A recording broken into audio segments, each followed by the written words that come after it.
भगवान शिव ओगरदानी त्रिकालदर्शी कैलाशी अविनाशी भगवान शिव की ये पवित्र भूमि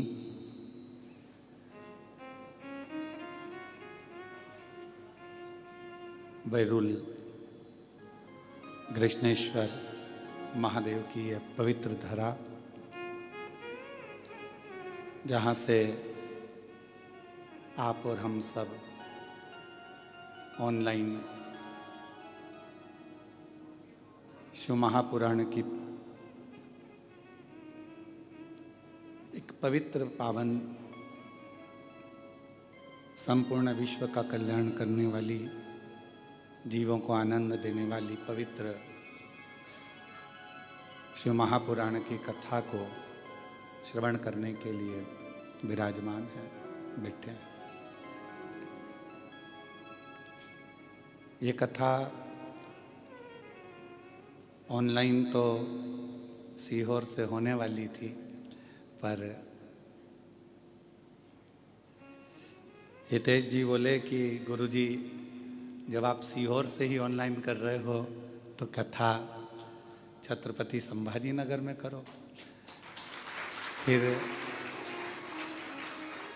हमने कहा छत्रपति संभाजी नगर में तो नहीं, फिर अगर ऑनलाइन करें तो कृष्णेश्वर बाबा के दरवाजे से करें, जिससे सारा विश्व इस पितृपक्ष में इस पवित्र कथा को कृष्णेश्वर बाबा के चरणों से श्रवण कर कर अपने जीवन को आनंद पाए और 12वें ज्योतिर्लिंग का इस पवित्र अवसर पितृपक्ष में जो कथा श्रवण करे, जैसे कृष्णेश्वर बाबा ने घुष्मा के बेटे को जीवित किया, सुधर्म नाम के ब्राह्मण का कल्याण किया, उसी तरह जितने भी शिव भक्त इस पवित्र कथा को कृष्णेश्वर की पवित्र धरा से ऑनलाइन श्रवण करें अपने अपने घरों में बैठकर, तो सबका कल्याण इस पितृपक्ष में हो और सबके भंडार बाबा भरे।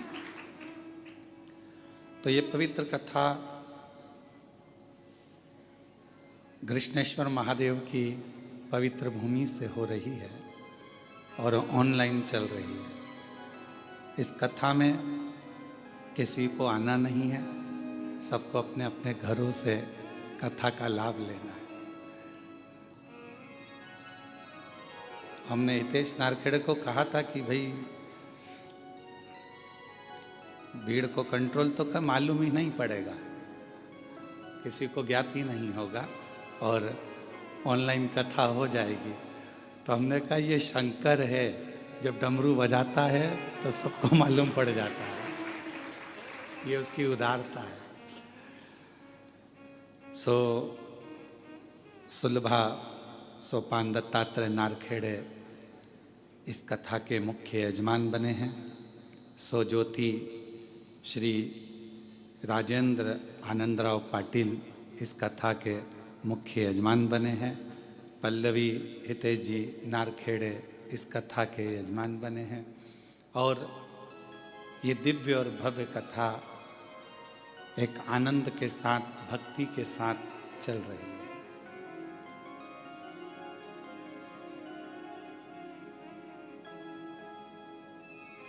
और नारखेड़े परिवार के जितने भी सदस्य हैं, बेटे हैं, बेटियां हैं, गौरव हो और भी अन्य जितने भी बेटियां हैं, दामाद हैं, और जो जो इनके भाई बंधु हैं, पाटिल परिवार के जितने भी बहन भाई बंधु, बेटियां, दामाद जो भी हैं, सभी इस कथा के यजमान हैं। और सही रूप में तो ये कथा जिनकी गोद में बैठ के हो रही है, तो वो कृष्णेश्वर महादेव ही इनके मुख्य यजमान हैं, इसके मुख्य यजमान। कृष्णेश्वर प्रतिष्ठान वाले भी चाहते थे कि गुरुजी कभी भी एक कथा ऑनलाइन यहाँ हो, तो मैं आपको भी धन्यवाद देता हूँ, कृष्णेश्वर प्रतिष्ठान वालों को भी, कि जो दिन रात मेहनत कर कर कथा होना थी सीहोर में, उसको लेकर आ गए कृष्णेश्वर तक और ऑनलाइन यहाँ चल रही है। पर इन सब में सबसे ज़्यादा किस्मत वाले तो तुम लोग हो जो एक्स्ट्रा बैठे हुए हैं।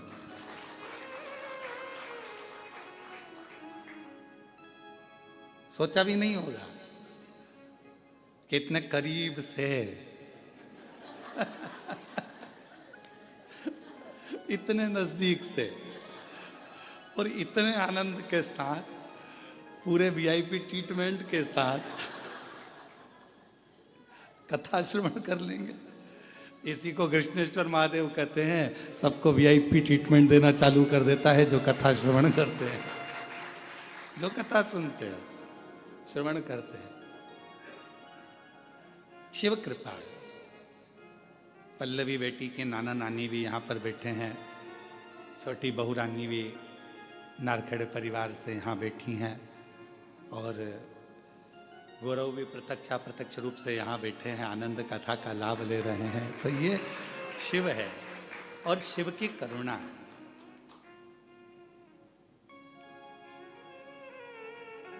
अब 7 दिन की कथा आस्था चैनल पर, फेसबुक, यूट्यूब पर चलेगी।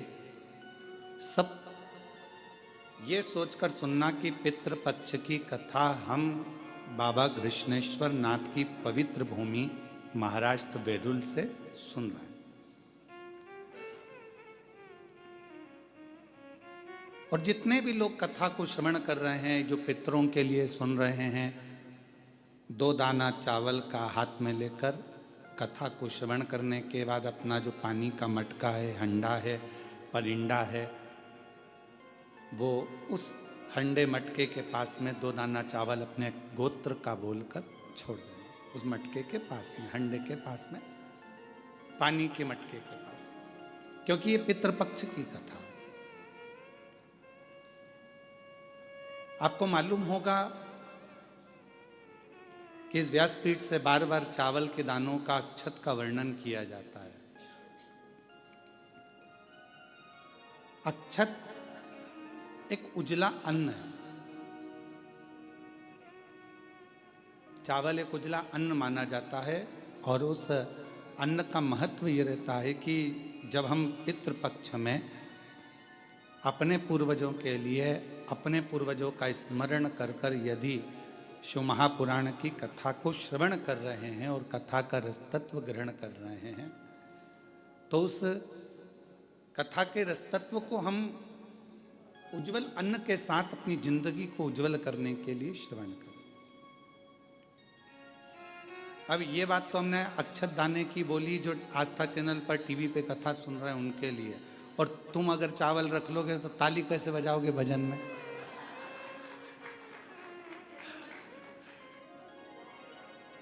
तो अब आप अपने पल्लू में बांध लो,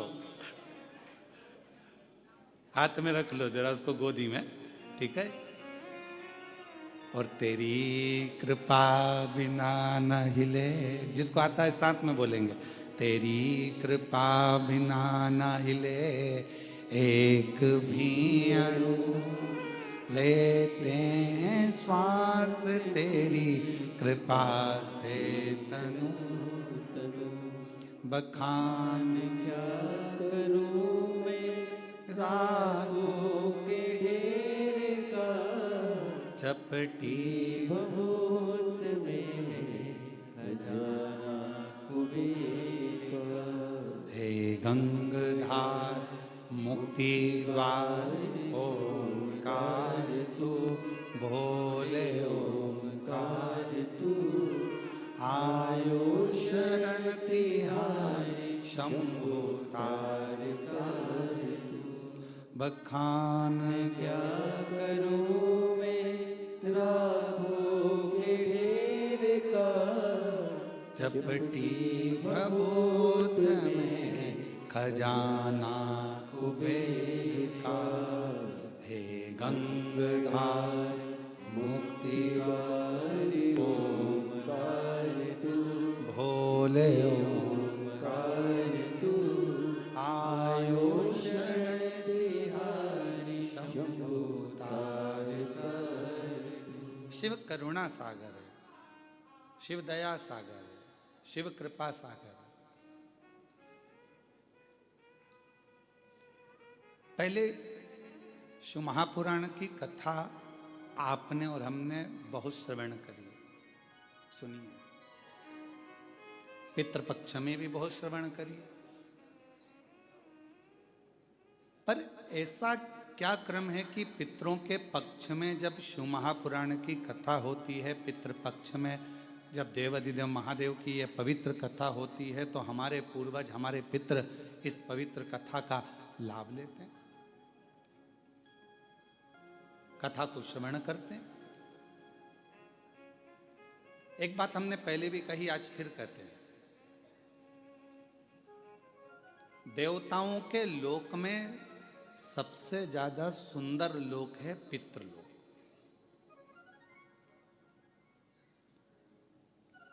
और देवताओं के लोक में सर्वश्रेष्ठ सबसे सुंदर लोक अगर माना गया है तो पितृलोक माना गया। जिस पितृलोक में पितृ निवास करते हैं, रहते हैं। अब आप कहोगे गुरुजी ये पितृलोक का वर्णन कहाँ है? तो शिव महापुराण के प्रारंभ में विद्येश्वर संहिता के अंतर्गत ही आप इसको श्रवण कर सकते हैं, या पार्वती खंड में, उमा खंड में, कौमार्य खंड में आप इसको श्रवण कर सकते हैं। भगवान पितृलोक में पितरों की 3 बेटियां हैं, मेना, धन्या और कला। ये कथा अपने को शिव महापुराण में मिलती है। और पितरों की 3 बेटियां बड़े आनंद के साथ में पितृलोक में भ्रमण कर रही।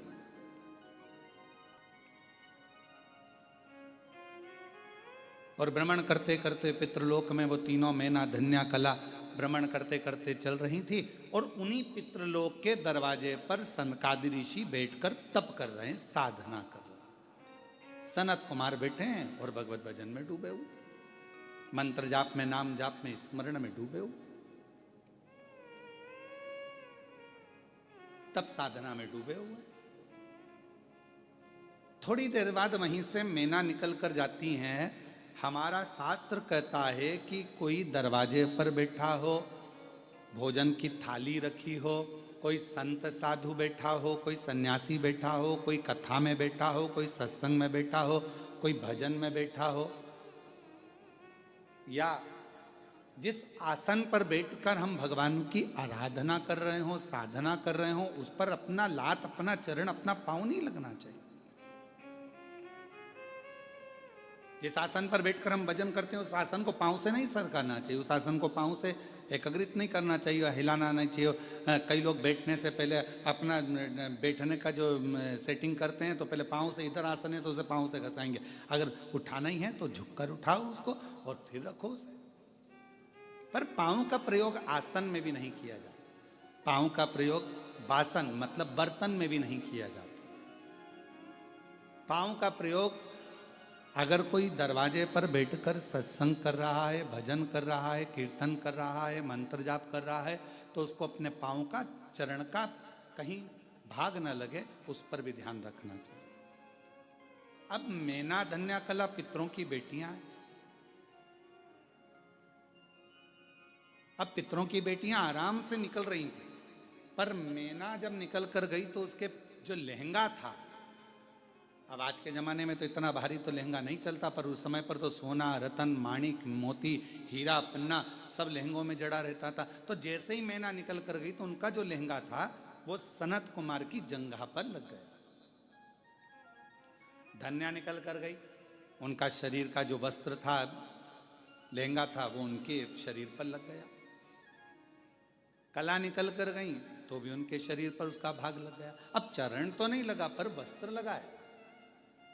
अब जो तप में डूबा हुआ है, साधना में डूबा हुआ है, भजन में डूबा हुआ है, स्मरण में डूबा हुआ है, मंत्र जाप में डूबा हुआ है, नाम जाप में डूबा हुआ है, और मालूम पड़े उसको वो बार बार चोट लगती है, तो सनकादि ऋषियों को क्रोध आ गया। और सनत कुमारों में क्रोध आया, और क्रोध आकर उन्होंने कहा कि तुम पितृलोक में पितरों की बेटियां हो, और पितरों की बेटियां होकर और तुम जो है हमको लात मारती हुई या हमको अपने वस्त्र का भाग छुआते हुए जा रही हो। हम तुम्हें श्राप देते हैं कि तुम पितृलोक छोड़कर मृत्यु लोक में जाओगी और तीनों पृथ्वी पर जाकर भ्रमण करोगी। तीनों ने चरण पकड़ लिए। आप कृपा करिए सनत कुमारों, सनकादि ऋषियों, कृपा करिए, करुणा करिए। तब पितरों ने आकर क्षमा मांगी। तब उन्होंने कहा कि तुम 3 देवियों की गोद में 3 देवियां खेलेंगी जो जगत का कल्याण करेंगी। मैना की गोद में पार्वती जी खेली, धन्या सुनैना जी बनी जिनकी गोद में माता जानकी जी खेली, कला कीर्ति बनी जिनकी गोद में स्वयं राधा जी खेली। ये 3 देवियां तीनों की गोद में खेल रही।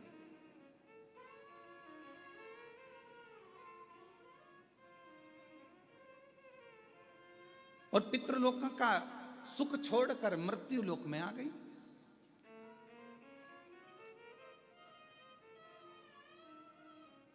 तो कहा सभी लोकों में देवियां कती हैं, मैना कती है, धन्या कती है, कला कती है। इन तीनों देवियों का कहना है हमें पितृलोक से जाना नहीं है, हमारा पितृलोक हमें अति प्रिय है, अति प्रिय। और ये सत्य है।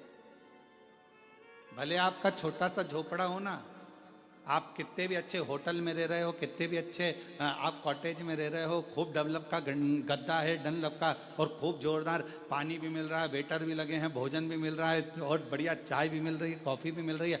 उसके बाद भी 1 महीना 15 दिन 20 दिन आप रहोगे, रहने के बाद आपको एक ना एक दिन आपके घर की याद जरूर आएगी। भले वो टूटा हुआ झोपड़ा क्यों ना हो, चाहे उस घर में तुम्हारा साधारण सा रुई का गद्दा क्यों ना हो, चाहे उसमें चटाई क्यों ना बिछी हो, पर अपने घर की याद अपने को जरूर आती।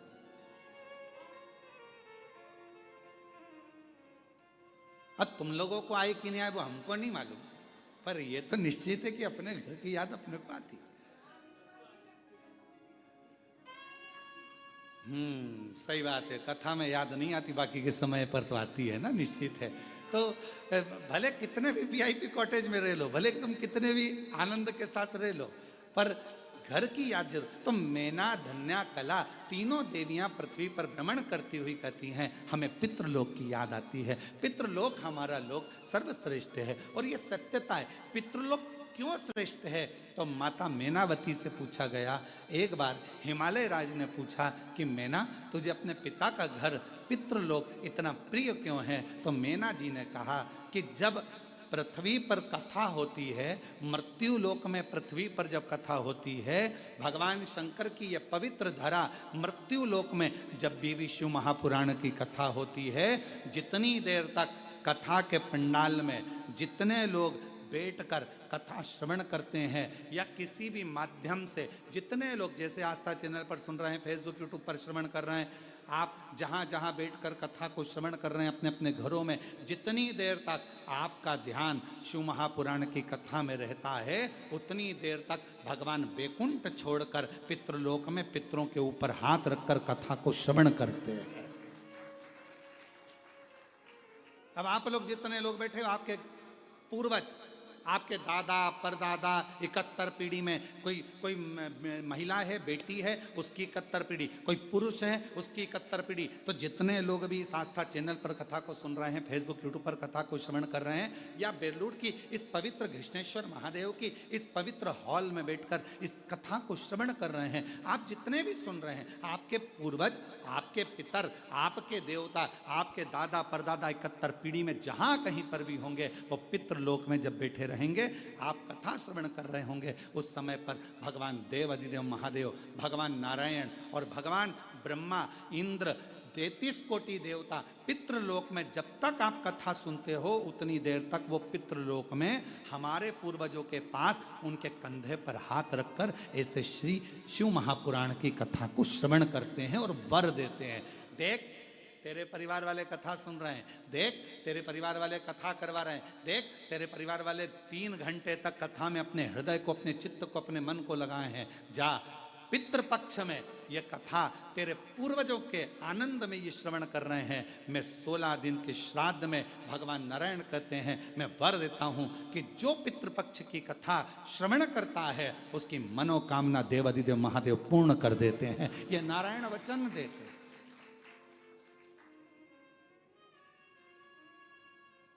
और तेरी कृपा बिना ना हिले एक भी अणु, लेते हैं श्वास तेरी कृपा से तनु तनु। ये प्रभु कृपा, ये शिव कृपा। कहीं ना कहीं परमात्मा की बड़ी, जब कथा नहीं आ रही थी अभी, ऑनलाइन कथा नहीं चल रही थी और अधिक बारिश हो रही है, जल वृष्टि बहुत ज़्यादा है जगह जगह पर, जहाँ जहाँ कथा होना थी, भीलवाड़ा होना थी, एक गुजरात होना थी, एक हिमाचल होना थी, और इतना पानी, इतना पानी, इतना पानी।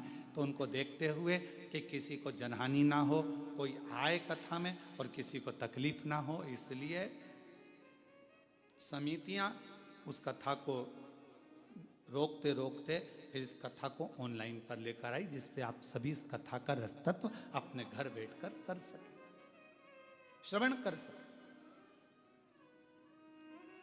ये पितृपक्ष है। 16 दिन है राजा कर्ण के, जिसने अपनी जिंदगी में खूब दान दिया है। कहते हैं कर्ण जैसा दानी संसार में नहीं हुआ है। एक बार स्वयं अर्जुन ने कह दिया था कि राजा कर्ण को इतना दान, लोग बस दानवीर कहते हैं, दानवीर कर्ण कहते हैं, दानवीर कर्ण कहते हैं। मैं भी तो दान करता हूं, तो मेरा नाम भी तो दानवीर अर्जुन होना चाहिए, दानवीर युधिष्ठिर होना चाहिए, दानवीर भीम होना चाहिए।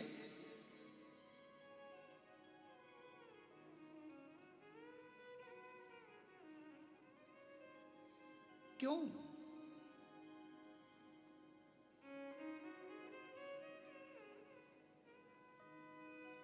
देखो, रोटी बनी, गाय को दे दी, एक दान ये हुआ। और दूसरा दान कौन सा है? बहुत देर से गाय दरवाजे पर खड़ी है और तुम्हारे डब्बे में रोटी नहीं है, तुमने आटा उसना, एक रोटी बनाई और फिर ले जाकर गाय को दी, एक दान ये कहलाता। बेटा रोता है, बच्चा चिल्लाता है, माँ भूख लगी है, माँ भूख लगी है, भोजन दो, भोजन दो। माँ कैसे भी तैयार कर कर उसको भोजन दे देती है। ये माँ की वात्सल्यता। आपका प्रेम कब झलकेगा? जैसे ये कथा यहाँ वेरुल में नहीं होती, ये कथा होना थी ऑनलाइन सीहोर से, कुबेरेश्वर बाबा के धाम से, पर हितेश लगे रहे लगे रहे लगे रहे, नहीं गुरुजी आप आओ, मैं व्यवस्था करता हूँ, मैं बेलरुल जाता हूँ, मैं जाऊँगा और वहाँ कृष्णेश्वर महादेव में बाबा की कथा हो और बाबा इस कथा को पितृपक्ष में श्रवण करें, आप तो आओ, आप तो आओ। तो ये एक फॉर्मेलिटी पूरी करना एक अलग बात हो जाता है कि एक बार कह दिया, और एक वो हो जाता नहीं साहब, आना तो पड़ेगा ही। हम तो बस यही कहते हैं कि शंकर जी के साथ में फॉर्मेलिटी पूरी मत करो। शंकर जी के मंदिर में जाकर एक लोटा जल चढ़ाकर फॉर्मेलिटी पूरी नहीं करना है। शंकर जी को जब जल चढ़ाओ और वापिस लौट कर आओ तो नंदी से कहकर आना, आज शाम को इंतजार करूंगी भोलेनाथ को लेके मेरे घर आ जाना। तो प्रबलता, तो प्रकटता। अब मालूम पड़े अपन तो केवल फॉर्मेलिटी अदा कर रहे हैं, मंदिर पहुंच गए और जाकर बाबा को जल चढ़ा दिया और बाबा जी से कह दिया बाबा मेरा दुखड़ा है काट देना, बाबा मेरी तकलीफ है काट देना। नहीं, थोड़ा बाबा के पीछे पकड़ना पड़ेगा, थोड़ा बाबा को कहना पड़ेगा, थोड़ा जोर से कहना पड़ेगा कि भोला सब दुख काटो मारा, ओ भोला सब दुख काटो। शिव शंकर जपूं तेरी माला, भोले बाबा जपूं तेरी माला, भोला सब दुख काटो, ओ भोला सब दुख काटो। थोड़ा जाकर विनय करना पड़ेगा, थोड़ा पकड़ना पड़ेगा, बाबा को हाला हजूर पकड़ना पड़ेगा। मैंने सुना है ब्रह्मलोक में तू नहीं रहता, मैंने सुना है वैकुंठ लोक में तू नहीं रहता, मैंने सुना है इंद्रलोक में तू नहीं रहता, मैंने सुना है गरुण वरुण लोक में तू नहीं रहता। मेरा शंकर तू तो पृथ्वी पर रहता है ना, मृत्यु लोक में रहता है ना। जब मृत्यु लोक में रहता है तो मेरा तो पड़ोसी हुआ ना। और वैसे भी छत्रपति संभाजी नगर वालों को तो कह देना चाहिए कृष्णेश्वर महादेव हमारे पड़ोसी हैं, हमारे पड़ोसी है। नासिक वालों को कर देना चाहिए, हमारे पड़ोसी हैं त्र्यंबक बाबा। धूलिया वालों को कह देना चाहिए, अरे क्या बात कर रहे हो, कृष्णेश्वर महादेव वो तो हमारे पड़ोसी हैं, हमारे पड़ोस में रहते हैं। अब पड़ोसी से रिश्तेदारी कैसी बनाना है तुम्हारे ऊपर निर्भर करता है। तुम अगर पड़ोसन को चाय वाय पिलाओगे अच्छी दमदारी से, उससे अच्छा प्रेम भाव रखोगे, तो पड़ोसन भी तुम्हारी दुख की घड़ी में आके खड़ी हो जाएगी और कह देगी चिंता मत करो, मैं खड़ी हूं ना, तुम तो तुम्हारी शादी ब्याह करो, बाकी का सब सामान मैं संभाल लूंगी। और पड़ोसन कहीं कहीं इतनी अच्छी होती है कि सब संभाल लेती है, तुम जाओ तुम पार्टी करो, मैं सब संभाल लूंगी, सब संभाल लूंगी, सब संभाल लूंगी। और कहीं कहीं की पड़ोसन ऐसी होती है कि तुम जाओ पार्टी में, मैं सब ले जाऊंगी। तो कहीं कहीं की ऐसी भी हो सकती है कि ले जाए उठा के।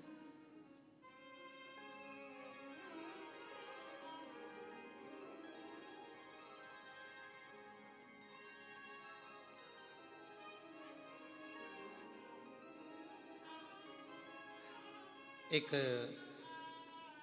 परसों के दिन एक भक्त, एक माता जी थी बड़ी बुजुर्ग थी, और वो कुबरेश्वर धाम पे आई। हम वहीं थे शाम के समय पर, तो उन्होंने कहा कि गुरु जी, मैंने कहा बोलो जी, तो कहा गुरु जी, हमने कहा बोलो जी, कहा गुरु जी, मैंने कहा बोलो भी जी, कुछ तो बोलो। गुरु जी, मैंने कहा बड़ी दुखी हूं। तो मैंने कहा हमसे मत कहो, जो कुछ कहना है, ये सामने जो कुबेर भंडारी बैठे हैं, एक कंकर उठाओ, हाथ में रखो, पूजन करो, पूजन कर कर उसको अपने दिल का हाल सुनाओ, वापिस रखो, आरती उतारो और बाबा से कहकर चले जाओ, बाबा स्वीकार कर लेगा। हमसे कहकर क्या कर लो?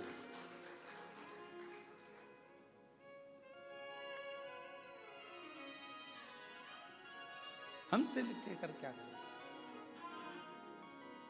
फिर थोड़ी देर बाद उसके मन में गुरु जी, मैंने कहा क्या हुआ जी? चप्पल कोई ले गया। तो हमने कहा बताओ। हमने कहा इसीलिए तुम्हारा मन पूजन में नहीं लग रहा, ध्यान तो वो पादुका में पड़ा हुआ है, चप्पल में पड़ा हुआ है, और तुम ध्यान लगाओ तो कैसे लगे? यहाँ तो जरा सा, हम पहले भी कहें, पति पत्नी फोन पर बात करे और पति का ध्यान काम में लगा रहे, तो पत्नी कह देती है तुम्हारा दिमाग है कहाँ, ध्यान कहाँ है तुम्हारा? मैं तुमसे बात कर रही हूँ, तुम्हारा ध्यान ही नहीं मेरे ऊपर, थोड़ा सा तो उत्तर में सोच समझ कर दो। और पति भी कह देता है पत्नी से, तू कहाँ कहाँ बैठी, कहाँ तेरा ध्यान है? मैं तेरे से बात कर रहा हूँ, तेरा ध्यान ही नहीं है, तू कहाँ सुन रही है, कहाँ कर रही है, ध्यान नहीं लगता।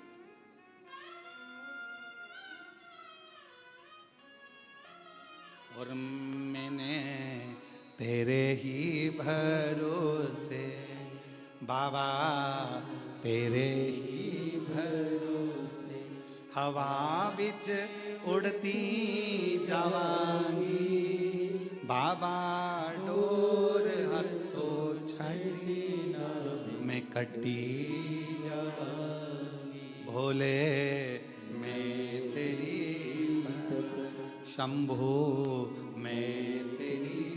तो हमारा और आपका ध्यान का ये उसी में कहा गया, जैसे एक स्टूडेंट ऑन बैठे थे बहुत सारे, एक टीचर ने एक स्टूडेंट को खड़ा करा, बेटा खड़े हो जाओ। जी सर, बोलिए केले के फायदे बताओ। तो उसने कहा सर, केले का फायदा ये होता है कि उससे हड्डी मजबूत हो जाती है, और केले के छिलके का फायदा ये होता है कि उससे हड्डी वापस टूट जाती है। टीचर ने कहा बेटा नीचे बैठ जाओ।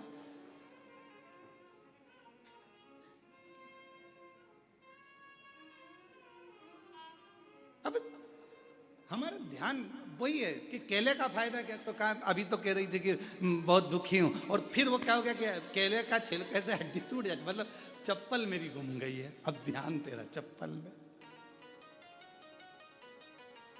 और हम हमेशा कथा में कहते हैं कि अपना सोना चांदी हीरा पन्ना, अपना जितना भी सामान है कीमती कीमती, अपने घर छोड़ कर आओ। अगर चप्पल भी तुम्हारी कीमती है तो घर छोड़ कर आओ। यहाँ तो तुम, मेरा बाबा डायमंड हीरा, मेरा शंकर, कोई हमसे पूछे कि तुम्हारी जिंदगी की सबसे बड़ी पूंजी क्या है, तो हम कहते हैं शिव हमारी पूंजी है, शंकर हमारी दौलत है, और जितने ज्योतिर्लिंग है ये मेरा तिजोरी का भंडार है। वहां पहुंचकर जो चाहो वो प्राप्त हो सकता है, जो चाहो। अभी कृष्णेश्वर महादेव से आप लोग कथा श्रवण कर रहे हैं, ऑनलाइन कथा सुन रहे हैं। अगर दिल से 7 दिन तक आप रोज 2 बजे से 5 बजे तक कथा को श्रवण करो, दिल से बाबा ने करुणा करी है तो दिल से सुनो। 7 दिन के बाद पूरे 16 श्राद्धनी और जिस कामना से सुन रहे हो, बाबा आपकी वो कामना 16वें दिन तक पूर्ण जरूर कर देगा, ये निश्चित है, क्योंकि ये पितृपक्ष की कथा।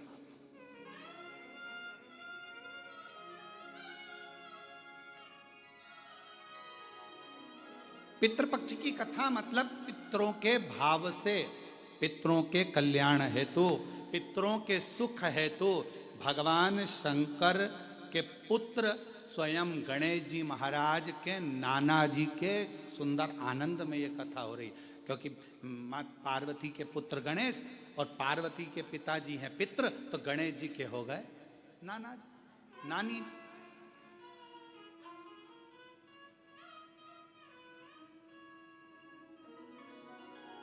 जो कामना कर कर श्रवण कर रहे, जो भाव से श्रवण कर रहे हैं, और पूरे देश विदेश में बैठे हुए शिव भक्त आस्था चैनल पर जो कथा सुन रहे, दिल से श्रवण करें अपने जीवन को आनंदित करने के लिए। पितृलोक बड़ा सुंदर, और बड़ा सुंदर पितृलोक, उस पितृलोक का आनंद भी दूसरा। तो मन नहीं लग रहा हमारा, मन नहीं।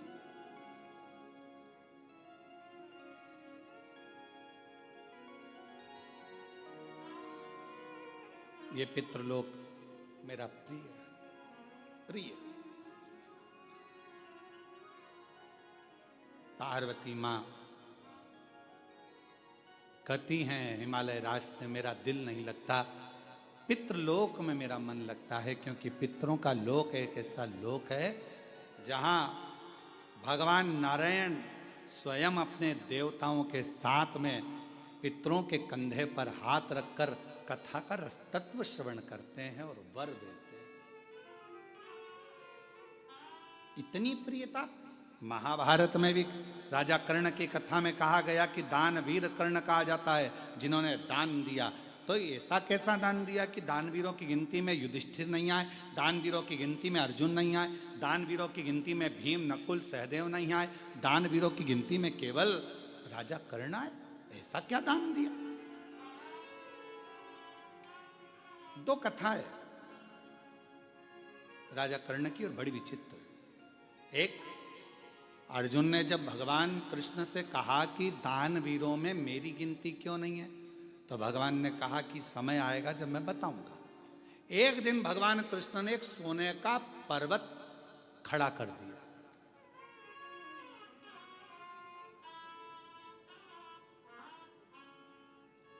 और भगवान कृष्ण ने अर्जुन से कहा अर्जुन ये सोने का पर्वत है, मेरा मन कह रहा है कि तू एक काम कर, तू सबको सोना दान कर, तेरे हाथों से जा भर भर के दान कर। अर्जुन ने सारे नगर में सूचना कर दी कल सुबह 9 बजे से लेकर शाम को 5 बजे तक सोना दान किया जाएगा, आ जाओ। सारे गांव के लोग लाइन लगा कर आ गए। अर्जुन ने तगाड़ी भर भर कर एक एक तगाड़ी सोने की सबको देना प्रारंभ कर दिया। सब डला भर भर कर सोना लेकर चल दिए। अर्जुन दे देकर थक गया, पर वो सोना खत्म नहीं, समाप्त नहीं।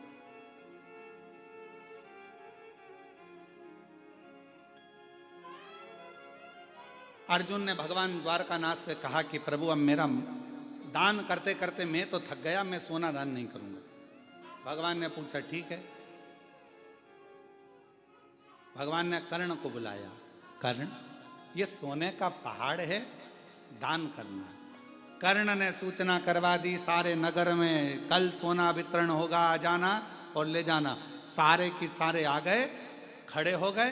कर्ण ने हाथ जोड़कर बोला भैया तुम सबको जितना सोना चाहिए, ये पहाड़ है, तुम हो जिसको जितना चाहिए लेकर चले जाओ। अर्जुन ने कहा प्रभु वो कर्ण दान कर रहा है, क्या कर रहा है? सबसे कह दिया जिसको जितना चाहिए उठा कर ले जाओ। कर्ण को बुलाया भगवान ने, अर्जुन के सामने पूछा, बेटा कर्ण ये बताओ कि कर्ण तुमने ये सोने का पहाड़, तो कहा प्रभु सोने का पहाड़ मेरा था ही नहीं, तो मैं क्यों टेंशन लूं कि कितना देना है, कितना देना है, मैं क्यों टेंशन लूं। जिसका पहाड़ जो जाने, और दान करने का आपने कहा तो ये भक्त लेने वाले और आप देने वाले, तो बीच में मैं देने वाला कौन, जिसकी जितनी मर्जी हो भर के ले जाए, मेरा क्या है। अर्जुन स्तुप्त हो गया देख कर, स्तुप्त। कई लोगों की आदत रहती है, किसी के यहाँ सत्यनारायण जी की कथा में जाते हैं और अगर उनको प्रसाद का कटोरा दे दिया जाए कि लो प्रसाद बांटो, तो वो आधी आधी चम्मच बांटेंगे। अरे प्रसाद वाले का प्रसाद तेरा काम है देने का, अच्छा दिया जाए, तो तेरा क्या जाए। अरे तो सबको भी तो देना। आखिरी में सबको देने के चक्कर में इतना सारा प्रसाद बढ़ गया तो घर का मालिक ही बोला पूरा ही बांट देते, काहे को इतना सारा बचा लिया, हम घर में गिने चुने 4 लोग तो हैं, अब 4 लोग में इतना सारा प्रसाद रह जाएगा, कौन खाएगा, क्या करेंगे, सब बांट।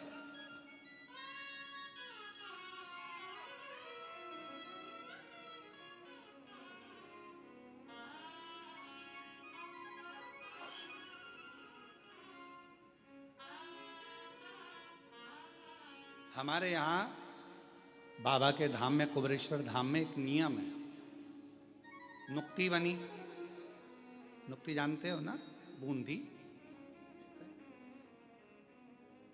नुक्ति वही जो पेट में दुखती, ज्यादा खा लो तो बूंदी बने, तो नुक्ति बूंदी बनती है। कभी कभी खोपरा पाक बन जाता है, कभी बेसन चक्की बन जाती है, कभी सीरा हलवा बन जाता है। तो धाम पर जब बनता है तो हमारे जो भंडारी हैं वो भंडारी जी पूछते हैं, कह गुरु जी इतना सारा बना है और बाद में शाम के लिए इतना अपन निकाल देते हैं। हमने कहा शाम किसने देखी, शाम किसी ने देखी है क्या, क्या भरोसा जिंदगी का, अभी बना है ना खिलाओ। तो शाम, हमने कहा शाम को तुम अच्छे रहे अपन अच्छे रहे और बन जाएगा, वापिस बनाएंगे, सामान कहीं जा रहा है क्या, तुम तो खिलाओ। अब व्यक्ति सोचे कि कहाँ विचार करें, कहाँ विचार करें। आप सबको मालूम होगा एक लोमश ऋषि की कथा आती है। लोमश जी, उनके शरीर का एक बाल टूटता था। सबसे ज्यादा पृथ्वी पर रहने वाले अगर कोई ऋषि हैं तो लोमश ऋषि हैं। फिर भी उन्होंने अपना झोपड़ा नहीं बनाया, अपना घर नहीं बनाया। अगर तुमको मालूम पड़ जाए कि तुम 500 साल जिए हुए, सबसे पहले तुम कहोगे 500 साल में जियोगी, 500 साल बनाओ, जरा जोरदार अच्छा महल बनाओ, जोरदार कालीन बिछाओ। 500 साल रहना है तो मकान तो अच्छा होना चाहिए ना, गाड़ी भी जोरदार होना चाहिए, बंगला जोरदार होना चाहिए। अब तुम सबको मालूम है कि 100 साल नहीं जी रही आज का आदमी, 70-80 में कम निपट जाओ, कौन सा भरोसा। पहले तो फिर भी सोचा जाता था कि 100 साल तक जिएगा, आज के जमाने में तो कोई भरोसा ही नहीं है कि कब निपट जाएगा। और आजकल तो नई बीमारी, वो अटैक ऐसा हो गया है, हार्ट अटैक, बेचारा कहीं का जिम कर रहा है तो ही आ जाता है, कहीं का खाना खा रहा है तो आ जाता है। अभी एक हमें कोई ने बताया था, आशीष ने, कि एक तमिलनाडु में एक पति पत्नी की शादी हुई और दोनों शादी करके घर के अंदर आए। पहली विदाई बहू की हो रही थी और पत्नी को अटैक आ गया। मालूम पड़ा पति को सूचना मिली, पति को भी अटैक आ गया, दोनों ही निपट गए।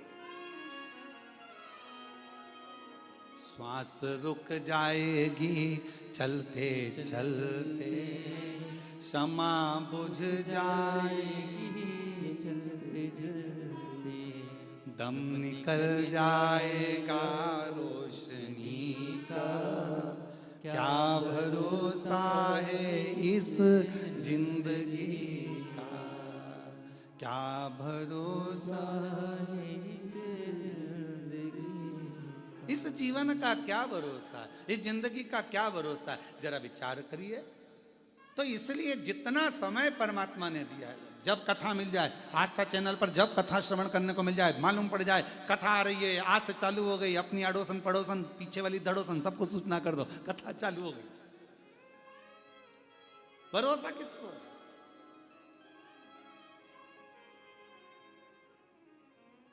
कहीं पहाड़ गिर रहे हैं, कहीं पर्वत गिर रहे हैं, कहीं बाढ़ आ रही है। अभी पंजाब के कई जिले पानी में डूबे पड़े, पंजाब इतना जलवृष्टि पंजाब में हुआ है कि जल त्राही त्राही हो रहा है। इतना पानी चारों तरफ, घरों में, मकानों में, दुकानों में, खेतों में, भोजन तक नहीं, पूरी व्यवस्था, प्रशासन की अव्यवस्था हो गई। इतना पानी पानी कौन संभाले, कैसे संभाले? आज पंजाब की स्थिति देखकर पंजाब में निवास करने वाले सभी शिव भक्तों को इतना जरूर कहूँगा, मेरा देव अधिदेव महादेव जल्दी से जल्दी सब बागडोर अच्छे से संभाले और जो भी भरा हुआ स्थान है पानी से पंजाब का, वो सब खाली होकर बड़े प्रेम से सभी सुरक्षित रहें। सबकी रक्षा मेरा कृष्णेश्वर महादेव, मेरा काल अधिपति महाकाल बाबा, मेरा कुबेर भंडारी करे। और पंजाब के जितने भी शिव भक्त जो शिव कथा को सुनते आए हैं, अगर आपके क्षेत्र में पानी नहीं है तो हाथ जोड़कर निवेदन करूंगा कि जिन जिन क्षेत्रों में पानी भरा पड़ा है वहां पर शंकर भगवान का नाम लेकर आप विठलेश सेवा समिति की ओर से, कुबेरेश्वर बाबा की ओर से वहां भंडारे चलाएं, भोजन कराएं, बच्चों को वस्त्र की व्यवस्था करें। हमने भी पंजाब में भटिंडा में वहाँ के भटिंडा के मेयर महोदय के पिताजी अमरजीत सिंह जी से बात करी 2-3 बार। उनको हमने एक ही बात कही, आप जब कहेंगे श्री विठलेश सेवा समिति पंजाब के लिए चावल कहें तो ट्रकों में भरा कर चावल भेज दिए जाएं, आटे का बोलें तो आटा भरा कर भेज दें। और अगर जो बच्चे हैं, क्योंकि बेटियां हैं, कुबेरेश्वर धाम, बाबा कुबेर भंडारी का धाम कुबेरेश्वर धाम प्रत्येक बेटियों का मायका है, और जितने भी पुरुष वर्ग है उनका ससुराल है, बच्चों का ननिहाल है। तो इस मायके से जब आप कहोगे हम ट्रक भरकर कपड़े, ट्रक भरकर अनाज जब चाहो जब भेज दो। विठलेश सेवा समिति और कुबेरेश्वर धाम परिवार आपके साथ हमेशा खड़ा हुआ है। ये कुबेर भंडारी आपका पिता का घर है, मायका है, माए। हमने भटिंडा के मेयर महोदय को ये सूचना दी है कि जब जरूरत पड़े आप सूचना करें, ट्रक भराकर कपड़े बच्चों के पहनने के, मेरी जीजियों के लिए, मेरे जीजाओं के लिए पहनने के वस्त्र आदि, कम्बल, रजाई, जो कहो वो यहाँ से विठलेश सेवा समिति सीहोर कुबेरेश्वर धाम भेज दे दिल से। और ये समिति, विठलेश सेवा समिति, ये कुबेरेश्वर धाम परिवार सब बहन बेटियों का मायका है। बिल्कुल बेझिझक अगर कोई को भी कुबेरेश्वर धाम से कुछ भी अगर ऐसा लगता है तो जरूर आप धाम पर सूचना करें। सब हमने मेयर महोदय को इस चीज की सूचना पंजाब में दी है, और जब जरूरत पड़े तब कुबेरेश्वर धाम आपके लिए खुला हुआ। और घबराना नहीं बिल्कुल भी पंजाब वालों, रत्ती भर भी घबराना नहीं। वाहेगुरु जी आपके साथ हैं, मेरे भोलेनाथ आपके साथ हैं, और पूरा भारत आपके साथ है, पूरा भारत आपके साथ। बिल्कुल नहीं घबराना, बच्चों को हौसला देना, कोई बात नहीं। पानी में अगर घर चला, पानी में अगर दुकान गई है, टेंशन नहीं लेना, बाबा वाहेगुरु जी सब अच्छा करेंगे, भोलेनाथ जी सब अच्छा करेंगे, सब अच्छा, चिंता ना करें। शिव शिव है, जीवन का कोई भरोसा नहीं। और हम तो बाबा के भरोसे चलते हैं, हम तो बाबा के भरोसे चलते हैं। ये दुनिया वाले जलते हैं, ये दुनिया वाले जलते हैं, हम तो बाबा के भरोसे चलते हैं, हम तो बाबा के भरोसे चलते हैं। काशी वाले के भरोसे चलते हैं, डमरू वाले के भरोसे चलते हैं, सीहोर वाले के भरोसे चलते हैं, कृष्णेश्वर नाथ के भरोसे चलते हैं, हम तो बाबा के ये बाबा की कृपा, ये उसकी उदारता है। जीवन का कोई ठिकाना नहीं। पहली कथा राजा कर्ण की कर रही है कि ये सोने का पहाड़ है, तुम लेने वाले वो देने वाला, मैं बीच में क्यों पढ़ूं कि एक तगाड़ी दूं कि दो तगाड़ी दूं, जिसकी मर्जी उतना ले जाओ। हमने हितेश नारखेड़े जी से कहा कि कथा के यजमान कौन बनेगा, तो हितेश नारखेड़े जी बोले पहले तो कृष्णेश्वर महादेव बनेंगे। ठीक, हमने कहा नहीं वो तो बन गए, फिर पूजन में कौन बैठेगा, तो कि एक पिताजी बैठ जाएंगे, एक हमारे ससुरा जी बैठ जाएंगे। तो हमने कहा ये भी अच्छी बात।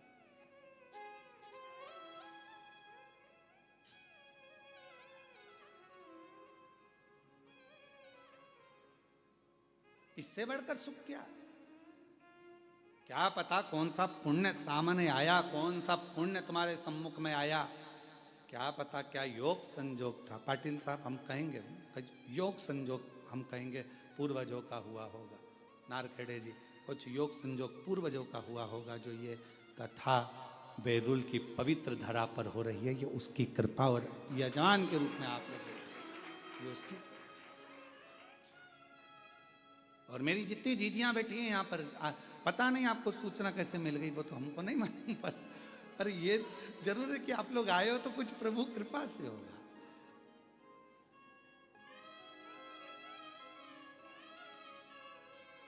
एक जीजी तो पहचान की है कलेक्टर महोदय के यहाँ से, मैं उनको भी बहुत बहुत साधुवाद देता हूँ कि प्रत्येक कथा में आप जब भी आसपास के क्षेत्र में कथा होती है, आपकी श्रद्धा और विश्वास कथा में पहुँचता है। मैं बहुत बहुत धन्यवाद देता हूँ आपको। शिव तत्व है, भगवान की अविरल कथा। और महाराज राजा कर्ण की दूसरी कथा कर रही है। एक तरफ तो पूर्ण दान दे देना और दूसरी तरफ की कथा कर रही है कि राजा कर्ण इतना प्रतिदिन का स्वर्ण दान करता, सोना दान करता, स्वर्ण दान करता, इतना सोना दान करता, रोज प्राण छूटे राजा कर्ण के। गया ऊपर, सोने की कचौड़ी, सोने की पूड़ी, सोने का पानी, सोने की जलेबी, सोने का भजिया और सोने का भाजी बड़ा और सोने का ही बड़ा पाव, सब सोने का मिला खाने को। तो राजा कर्ण बोला मैं सोना कैसे खाऊं, मैं ये सोना कैसे खाऊं, ये मेरे बस का नहीं है सोना खाना, मुझे अन्न दीजिए। अन्न का दान करा तुमने राजा कर्ण, तुमने अन्न का दान नहीं करा इसलिए तुमको अन्न खाने को नहीं मिला।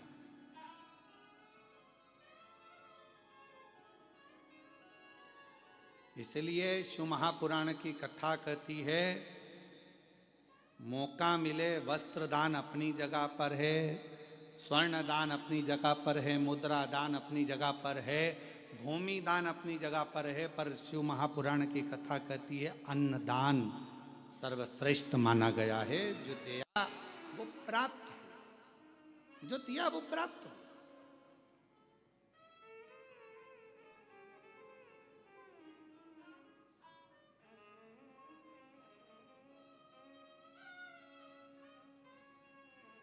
अन्न से बड़ा कुछ दान है ही नहीं।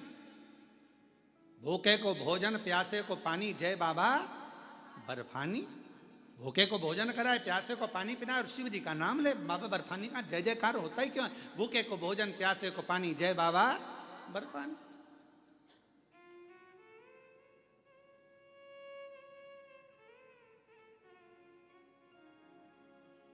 क्यों कुबेरेश्वर धाम पर अन्न का दान दिया जाता है? अन्न का दान कुबेर का भंडार, कुबेरेश्वर धाम की रीत है। वहां जो आता है थोड़ा अन्न लेकर आता है, चावल ले आएगा, गेहूं ले आएगा।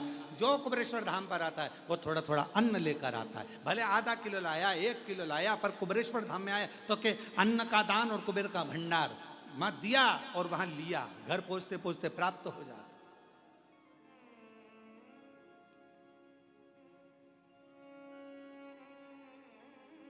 तुमने अन्न नहीं दिया, राजा कर्ण तुमने भोजन में अन्न का दान नहीं दिया। तो राजा कर्ण को लगा कि अन्न नहीं दिया तो अब क्या होगा, तो कहा कि तुम्हें भोजन खाने को नहीं मिलेगा। राजा कर्ण ने कहा कि मुझे कुछ दिन दे दो, मैं पृथ्वी पर जाकर अन्न का दान करूंगा। राजन, अभी तो तुम्हारा शरीर जला नहीं है, अंतिम संस्कार नहीं हुआ, तुम्हारी माँ कुंती वहीं बैठी हुई है, तेरे शरीर को नहीं जलने दे रही है, तो चिंता मत कर, जा हम तुझे वापिस जीवित करते हैं। जाकर तुझे 16 दिन दिए हैं, 16 दिन में तू जितना दान कर सकता है अन्न का उतना कर ले। राजा कर्ण पृथ्वी पर आए और माँ गंगा के तट पर पहुंच गए और गंगा के तट पर भोजन कराना प्रारंभ करा। ब्राह्मण हो, साधु हो, सन्यासी हो, तपस्वी हो, साधक हो, उपासक हो, सांसारिक मनुष्य हो, मानव हो, कैसा भी हो, पर आओ और भोजन ग्रहण करो। सारे के सारे भोजन ग्रहण करने आते, तब राजा कर्ण उनको भोजन कराकर विदा कर देता। और आखिरी में जब राजा कर्ण के 16 दिन के प्राण 16 दिन बाद जब गए, राजा कर्ण को अब भजिया, पकोड़ा, गुलाब जामुन, इमरती, भजिया, नो गोल्ड, बिना गोल्ड के मिल रहा, अब मिल रहा, अब प्राप्त होगा। महाराज बैठे पर्वत धुनी रमाए, बदन पड़ी मृग छाला है। बैठे पर्वत धुनी रमाए, बदन पड़ी मृगशाला है। कालों के माँ काल कालपति, जिनका रूप निराला है। कालों के कालपति, जिनका रूप निराला है। जिनके गले में विषधर काला, विषधर काला, भोलेनाथ डमरू वाला। बड़ा है दयालु भोलेनाथ डमरू वाला। बड़ा है दयालु भोलेनाथ डमरू वाला। ओ बड़ा है दयालु भोलेनाथ डमरू वाला। बड़ा है दयालु सब गाइए। भोलेनाथ डमरू वाला। बड़ा है दयालु भोलेनाथ डमरू वाला। बड़ा है दयालु भोलेनाथ डमरू वाला। जिनके गले में विषधर काला, विषधर काला, भोलेनाथ डमरू वाला। बड़ा है दयालु भोलेनाथ डमरू वाला। ओ बड़ा है दयालु भोलेनाथ डमरू वाला। बड़े भाव से पीछे वाले भी दोनों हाथों से।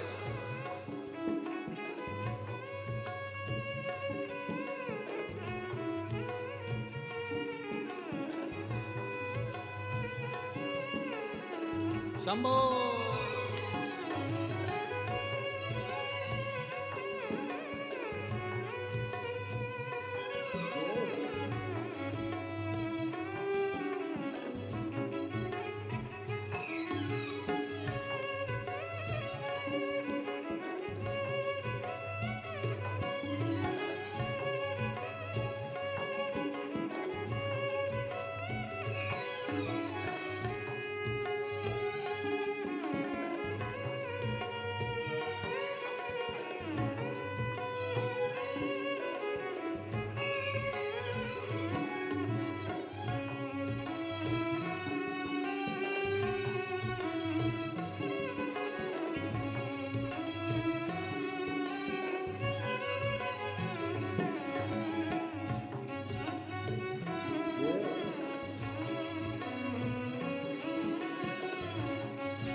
रमावे, बदन पड़ी मृगशाला है।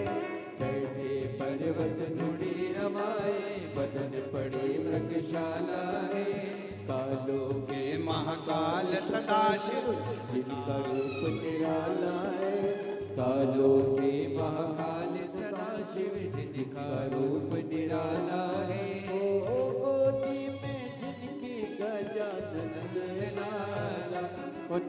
नीलकंठ वाला भोलेनाथ डमरू वाला बड़ा है दयालु भोलेनाथ डमरू वाला ओ बड़ा है दयालु भोलेनाथ डमरू वाला जिनके गले में विषधर काला वो नीलकंठ वाला भोलेनाथ डमरू वाला बड़ा है दयालु भोलेनाथ डमरू वाला बड़ा है दयालु भोलेनाथ डमरू वाला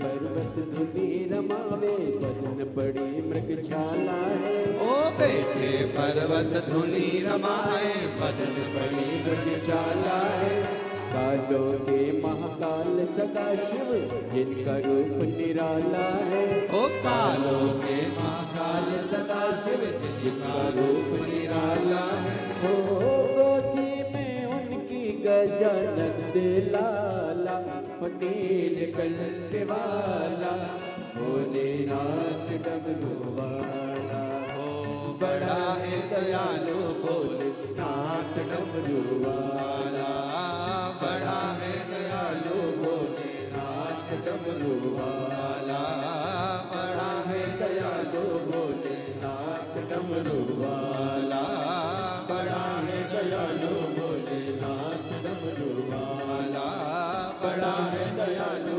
भोलेनाथ डमरू वाला बड़ा है दयालु भोलेनाथ डमरू वाला बड़ा है दयालु भोलेनाथ डमरू वाला बड़ा है दयालु भोलेनाथ डमरू वाला बड़ा है दयालु भोलेनाथ डमरू वाला बड़ा है दयालु भोलेनाथ डमरू वाला बड़ा है दयालु भोलेनाथ डमरू वाला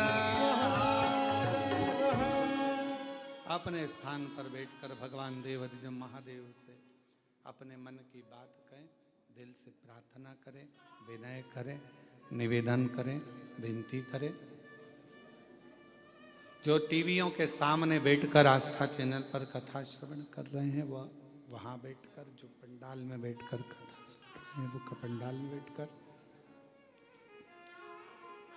दिल से बाबा को प्रार्थना करें, विनय करें, निवेदन करें, भाव से अपने मन का दिल से बाबा को चरण स्पर्श करते हुए आनंद के साथ विनय करें।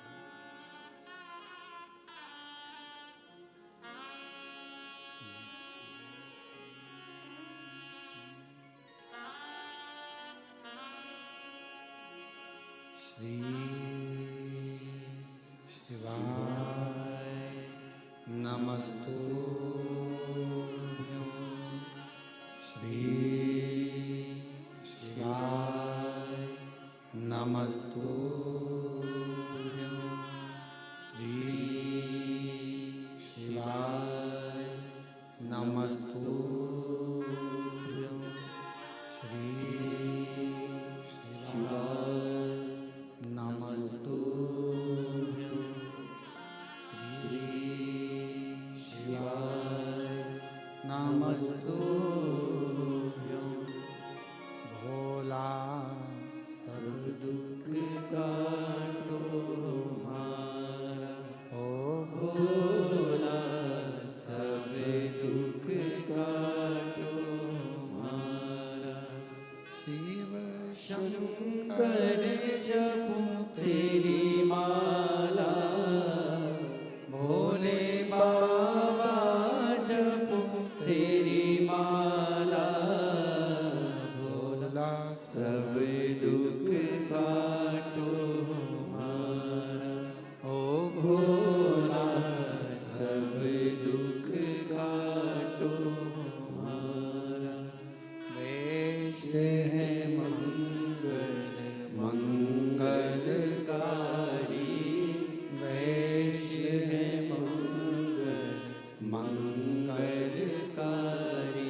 शमशान वासी हमारा, शमशान वासी हमारा, ओ भोला सब दुख काटो हमारा, ओ भोला सब दुख काटो हमारा।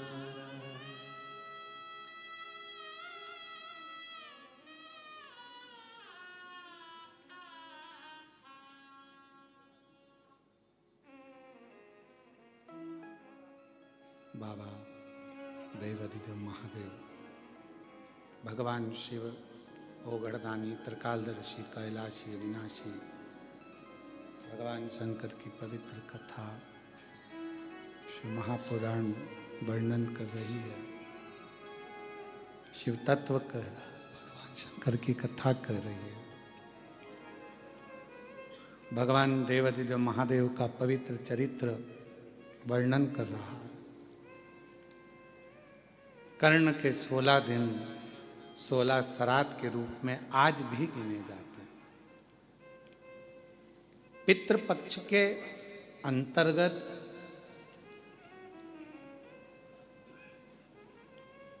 अगर पितरों की प्रसन्नता का ध्यान रखा जाता है तो उसमें सबसे मूल होता है गाय का गोबर की अलोनी जो बनाते हो, कंडा गोबरी, और उस गोबरी में उस कंडे पर जलाने के बाद उसमें घी और गुड़ या शक्कर मिलाकर उसकी धूप देना, ये बड़ा मूल।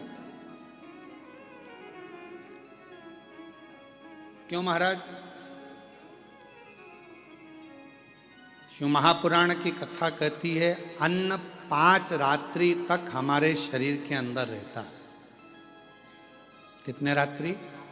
5 रात्रि। दूध 7 रात्रि तक हमारे शरीर में रहता है और दही 20 रात्रि तक हमारे शरीर में रहता है। केवल एक घी गौ माता का ऐसा होता है जो 1 महीने तक हमारे शरीर में रहता है। इसलिए सनातन हिंदू धर्म में, हमारे सनातन धर्म के अंतर्गत श्राद्ध पक्ष में 16 दिन गाय का गोबर का जो कंडा होता है गोबरी, उस कंडे को जलाकर उसके अंदर घी और गुड़ का धूप दिया जाता है और वो धूप हमारे पितरों की तृप्ति का केंद्र बनता है। तृप्ति का। कई लोग कहते हैं गुरु जी ये धूप देना जरूरी होता है क्या? पितरों के लिए क्या कंडा जलाकर गोबरी जलाकर उसमें घी शक्कर या घी गुड़ छोड़ना जरूरी होता है? जरूरी है। हम तो हमेशा कहेंगे, चाहे तुम बड़े मल्टी में रह रहे हो, मॉल में रह रहे हो, तुम्हारा मन जहां तुम वीआईपी में रह रहे हो, तो भी प्रयास करा करो कि 16 दिन में एक दिन आप धूप जरूर दें। बहुत जरूरी। इसकी कहीं कथा का वर्णन आता है? क्यों नहीं आता? अगर हम उठाकर देखें हमारे शास्त्रों को, हमारे पुराणों को, तो आप स्मरण करेंगे कपिल मुनि जी के आश्रम में 60,000 राख के ढेर बने सूर्य वंश के पुत्र। महाराज, राजा सगर की 2 धर्म पत्नियां थी। पहले नंबर पर केशनी, दूसरे नंबर पर सुमति। और राजा सगर की 2 धर्म पत्नियां हैं। उसमें से राजा सगर की पहली पत्नी केशनी से 60,000 बेटों ने जन्म लिया।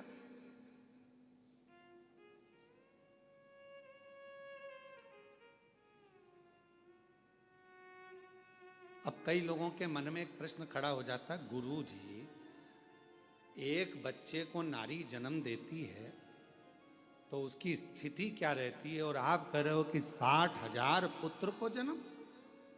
तो मेरी जीजियों, मेरी बहुओं, बेटियों, मेरी माताओं, मेरी बहनों, एक बात का स्मरण रखना कि पूर्व में संतान प्राप्ति के लिए बहुत सारे व्रत होते थे और उन व्रतों में तब साधना का जब बल बढ़ता था तो गर्भ का कष्ट नहीं होता था और मां अपने बच्चों को जन्म दे देती थी उस तप बल के कारण। आज भी आप लोग देखिए विदेशों में क्या होता है। विदेशों में 2 तरह के हॉस्पिटल बने हुए, एक जगह पर लिखा हुआ है यहां नॉर्मल डिलीवरी होती है, जापा होता है, और एक जगह पर लिखा था यहां ऑपरेशन से बच्चे होते हैं। अब जो भारत से गया हुआ एक व्यक्ति था, संत था, उसने जाकर पूछा भैया कि यहाँ ऑपरेशन से बच्चे होते हैं, यहाँ की फीस कितनी है? तो कहा यहाँ पर फीस लगती है मात्र 60,000 रुपये, 50,000 60,000 रुपये फीस। अब जो नॉर्मल डिलीवरी होती है वहां गए तो उनसे पूछा भैया यहाँ तुमने लिखा कि नॉर्मल डिलीवरी होती है, नॉर्मल जापा होता है, यहाँ कितना पैसा लगता है? तो कहा 3.5 लाख रुपए लगते हैं। अब पूछा कि यहाँ 60,000 रुपए में ऑपरेशन से बच्चा हो गया, यहाँ नॉर्मल हुआ, दोनों में क्या अंतर है? तो कहा आधे घंटे में यहाँ ऑपरेशन से बच्चा हो जाता है। यहाँ पर जब गर्भस्थ बच्चा होता है तब गर्भवती नारी को 6ठे महीने में यहाँ बुला लिया जाता है और 6ठे महीने से उसको यहाँ रखा जाता है। उसको गेहूं दे दिए जाते हैं, अपना आटा खुद पीसो और गेहूं पीस के आटा बनाओ, आटा बनाकर अपनी छोटा सा खेत दे दिया जाता है, इसमें सब्जी बो, सब्जी बोकर इसमें अपनी मिर्ची धनिया अदरक जो करना है करो और अपना भोजन खुद बनाओ, झाड़ू खुद लगाओ, लीपो खुद, पोछा खुद लगाओ, सब काम तुम्हें करना है। और कुआं बना दिया छोटा सा, उस कुएं में से पानी भरो, सिर पे रखो अंडा, लेकर घर में जाओ, पानी पियो। ऐसा 3 महीने तक लगातार करने दिया जाता है। 3 महीने के बाद ऑपरेशन करने की जरूरत नहीं पड़ती, नॉर्मल डिलीवरी हो जाती है। 3.5 लाख रुपए उसके लगते हैं। अब हमारे यहाँ तो सास वन बेचारी कह दे कि काम कर ले, झापे के समय पर सास कह दे, माँ कह दे बेटा थोड़ा काम कर ले, अभी झापे का समय। तो मम्मी डॉक्टर ने कहा बेड रेस्ट, मम्मी डॉक्टर बोला बेड रेस्ट, तो डॉक्टर बोला बेड रेस्ट, तो बढ़िया पलंग पर और हाथ में मोबाइल और आवाज लगा चाय लाना। अब बेचारी जो घर में काम करे बेचारी चाय ला कर दे, लाओ जरा ये लाना, वो बेचारी वो ला कर दे, वो मोबाइल देख रही और मोबाइल में देख रही ना जाने कौन कौन से नाटक और जी हारे सो, ना जाने कौन सा सास भी कभी बहू थी। अब मालूम पड़े पूरे नाटक में, पूरे इतने नाटक चले, सब में जितने मिले सब रोते ही मिले। तो औलाद ऐसी पैदा हुई कि उसको जमीन पे छोड़ो तो पे करे और गोदी में बिठाओ तो चुप रहे।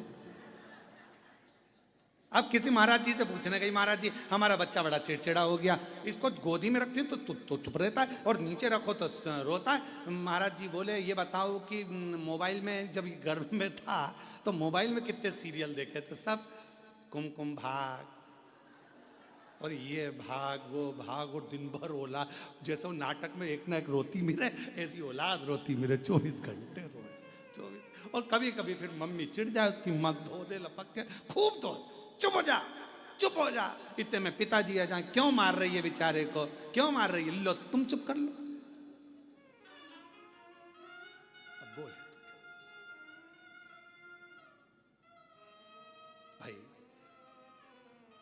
तो किसी किसी के मन में आता है प्रश्न खड़ा हो जाता है, 60,000 राजा सगर की पहली पत्नी केशनी से 60,000 बच्चे, तब साधना बल उपासना ये प्रबल थी। और दूसरी पत्नी से सुमति से एक पुत्र हुआ राजा सगर। समय आया राजा सगर ने एक यज्ञ रखा अश्वमेघ, उस अश्वमेघ यज्ञ के घोड़े को इंद्र चुरा कर ले गए और उनको कपिल मुनि के आश्रम में बांध दिया।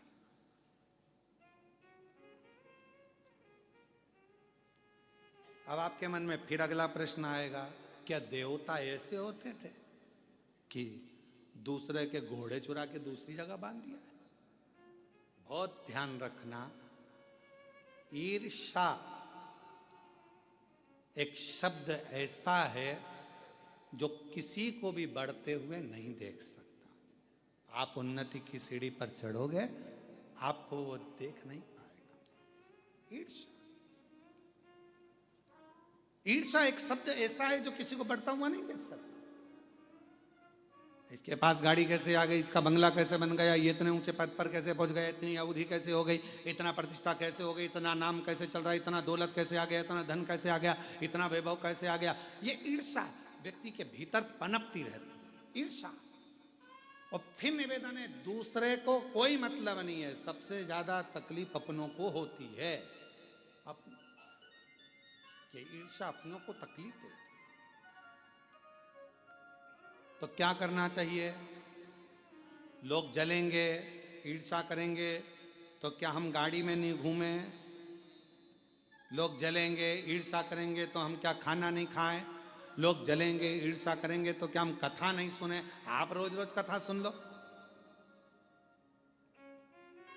अभी अभी आस्था चैनल वाले एक कोई दिखाएं बार बार बार बार, हमारे को छोड़ के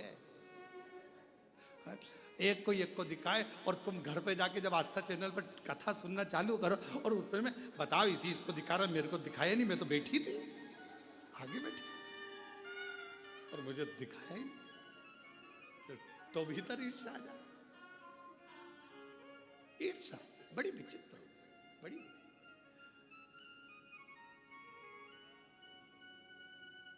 और कभी ऐसा होता है, पूछना है ना, आस्था वाले बच्चे लोग यहाँ सेवा करते हैं ना, इनसे पूछना कि अरे कहीं कहीं झगड़ा होता है। कभी कभी कभी कभी ऐसे श्रोता आते हैं कि वो कहते हैं तुम तो महाराज जी महाराज को दिखा रहे हो, हमको तो दिखाया ही नहीं।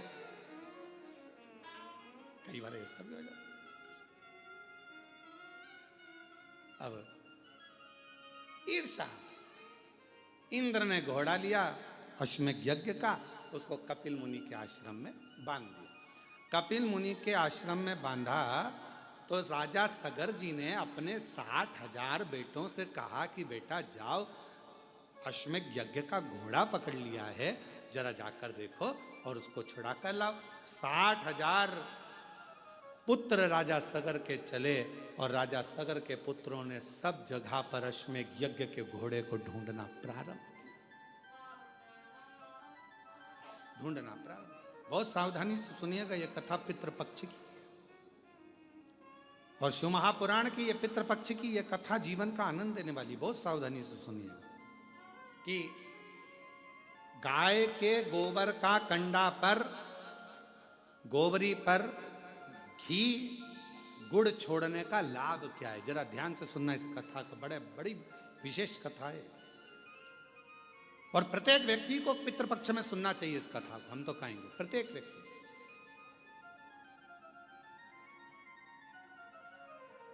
अश्वमेध यज्ञ के अश्व को ढूंढने के लिए चले। अब जगह जगह जगह जगह ढूंढते रहे पर मिला नहीं। आखिरी में कहीं सूचना मिली कि कपिल मुनि के आश्रम में 60,000 जो पुत्र थे वो पहुंच गए और ये मालूम पड़ा कि कपिल मुनि के आश्रम में वो अश्वमेध यज्ञ का अश्व बंधा हुआ है। इन्होंने जाकर क्या देखा कि कपिल मुनि तो तप कर रहे, साधना कर रहे हैं, उपासना कर रहे हैं। कई बार नारखेड़े जी ऑनलाइन कथा आती है ना, तो कई बार लोग सोचते हैं कि ऑनलाइन कथा चल रही है तो फोन लगाते हैं क्या हम महाराज जी से मिल सकते हैं, तो उनको कहना पड़ता है भैया महाराज जी श्योर नहीं है तो ऑनलाइन तो चल रही है, तो ऑनलाइन चल रही है, ऐसा जरूरी थोड़ी ना कि श्योर से ही होगी।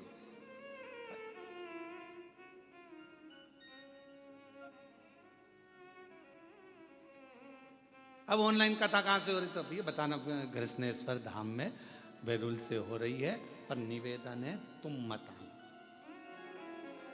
निवेदन तुम अपने अपने घर से सुनना।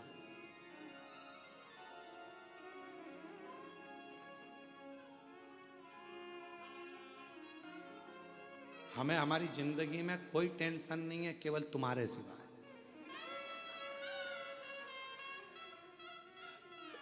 एक टेंशन भारी है, एक सूचना मिल जाए कि यहां कथा हो रही है, जैसे शक्कर का डब्बा चींटी सूंघती आ जाती है वैसे लोग पहुंच जाते हैं। एक टेंशन और केवल ये सीहोर वाले महाराज का टेंशन नहीं, पूरी प्रशासन का भी टेंशन यही रहता है। ये ध्यान क्यों ऐसा है, ऐसा क्यों है? उसका एक कारण है कि मेरे शंकर भगवान ने तुम्हारी झोली इतनी भर दी कि बाबा इसको खाली नहीं रखा। शिव महापुराण का नियम ही यही है। शिव महापुराण के पंडाल में बाबा उसी को बुलाता है जिसकी गोदी भरना होती है या बाबा को कुछ देना होता है तो बुलाता ही नहीं है। फिर हम फिर कह रहे हैं कि ये कथा यहाँ पहुंची क्यों, तो ये समझ में नहीं आ रहा। अब हमको नहीं समझ में आया। रात को हम भी विचार कर रहे थे कि ऐसा क्या है कि ये कथा घृष्णेश्वर पहुंच गई ऑनलाइन होती होती। मतलब कुछ ना कुछ तुम जितने बैठे हो ना, कुछ ना कुछ तुम्हें फैमिली गिफ्ट मिलने वाला है, कुछ ना कुछ वाला। और तेरी कृपा का क्या है भरोसा, कब किस पर हो जाए जरा सी हम पर कर दो, जरा सी हम पर कर दो। जिस पर भी हो गई तेरी कृपा करुणा वो भव पार हुआ, भव पार हुआ। पापी हो चाहे जितना उसका भी बाबा उद्धार हुआ, उद्धार हुआ। गिद्ध अजामिल गणिका जैसे तेरे मन को जरा सी हम पर कर दो, जरा सी हम पर कर दो। तेरी कृपा का क्या है भरोसा, कब किस पर हो जाए जरा सी हम पर कर दो, जरा सी। इसकी कृपा का भरोसा नहीं है। ये जो आता है एक बार जो कथा के पंडाल में पहुंच जाता है वो वहां बैठकर नियम बना लेता है, बाबा 5 कथा सुनूंगी, मेरा भंडार भर देना। यहीं बैठकर 5 कथा का नियम लेती हूँ, 5 कथा। तो पंडाल में जो कथा श्रवण करने पहुंचता है उसको बाबा देता रहता है, इसलिए पंडाल भराता रहता है। खाली कोई नहीं गया। 3 महीने में बाबा ने फिर दे दिया भरकर उसको। इतनी कृपा कर दे। अब कथा कह रही है राजा सगर के 60,000 पुत्र कपिल मुनि के आश्रम में पहुंच गए और कपिल मुनि के आश्रम में पहुंचकर उन्होंने देखा कि कपिल मुनि तो तप में लगे और घोड़ा पीछे बंधा, अश्व पीछे बंधा।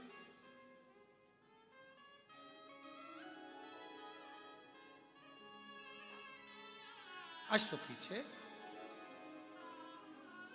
कई बार ऐसा होता है, कोई तप करने बैठता है, आंख बंद करके भजन करने बैठता है तो ऐसा लगता है कि ये तो बेवकूफ बना रहा। नेत्र बंद है, साधना में डूबा हुआ है, भजन में डूबा हुआ है, स्मरण में डूबा हुआ है। नहीं भाई, वो कहीं ना कहीं उसको भक्ति खींच ली है, शिव की भक्ति ने उसको पकड़ लिया, शंकर की भक्ति, शिव भक्ति।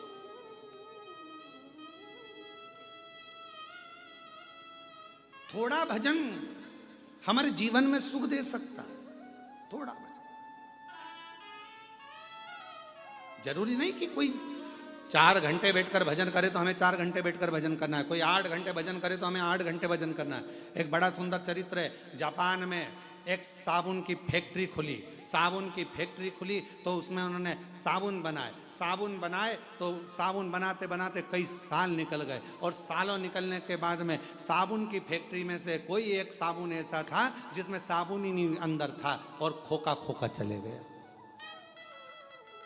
मार्केट में वो खोखा बिक गया, ग्राहक ने खरीद लिया, खरीदा तो उसमें साबुन नहीं था, ग्राहक ने केस लगा दिया, हमने साबुन खरीदा और इसमें साबुन नहीं निकला। केस लगा तो 60 लाख रुपए उसको जुर्माने के देना पड़े साबुन फैक्ट्री वाले। कितने रुपए दिए हैं? 60 लाख। 60 लाख रुपए जब जुर्माने के दिए उसको साबुन फैक्ट्री वाले को, 6 लाख रुपए जब जुर्माने के दिए साबुन फैक्ट्री वाले ने उस साबुन वाले को। तो साबुन फैक्ट्री के मालिक को लगा कि ऐसे तो अपने को दिवाला लग जाएगा, एक आध भी साबुन गड़बड़ हुआ तो हर बार केस लगेगा, करें क्या। तो इतने में उसने सोचा कि एक काम करता हूँ, एक एक्सरे मशीन लेके आता हूँ, साबुन का एक्सरे करेगी, कोई ऐसी मशीन लाऊं जिससे वो एक्सरे में मालूम पड़ जाए कि साबुन भरा है कि खाली है। उसने एक्सरे मशीन बुलवाई, 3,82,00,000 रुपए की एक्सरे मशीन उस समय पर जापान में उन्होंने लगाई। अब वो एक्सरे मशीन से साबुन देखे जाते और फिर निकाले जाते। अब यही कि यही उत्तर प्रदेश में हो गया, एक साबुन फैक्ट्री में उनका भी साबुन खाली निकल गया। साबुन खाली निकला तो साबुन फैक्ट्री के मालिक ने विचार कर अब क्या करें, पति रात को सो नहीं पा रहा था, नींद नहीं आ रही थी। इतने में पत्नी बड़ी समझदार थी, पत्नी ने पूछा क्या हुआ, कि एक साबुन खाली निकल गया और केस लगाए। अब साबुन खाली ना निकले उसके लिए जापान में तो एक्सरे मशीन लगाई थी, 3 करोड़ से ऊपर की आई थी। अब मैं उत्तर प्रदेश का रहने वाला, मैं क्या लगाऊं। पत्नी बोली फालतू की बात मत करो, एक अच्छा सा पंखा खरीद लो और साबुन जहां से निकल कर जाता है वहां लगा दो, खाली होगा तो उड़ जाएगा।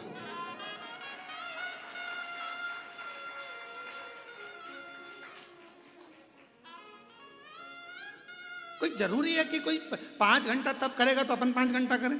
कोई जरूरी है वो एक्सरे की मशीन लगाए तो अपन तो पंखे से काम चला लो ना। पंखा लगा दो, लिफाफा यहां से जाएगा, भरा होगा तो निकल जाएगा, खाली होगा तो उड़ के उधर चले जाएगा, उसमें क्या टेंशन। अब कोई कहे कि वो 5 घंटे भजन करता है तो मुझे 5 घंटा करना पड़ेगा, वो 7 घंटे भजन करे तो मुझे 7 घंटा करना पड़ेगा, वो 10 घंटा भजन करे तो ना ना बाबा, हम भोलेनाथ के, भोलेनाथ हमारे, और हम जितना भजन करें वो दिल से भले एक बार जपो।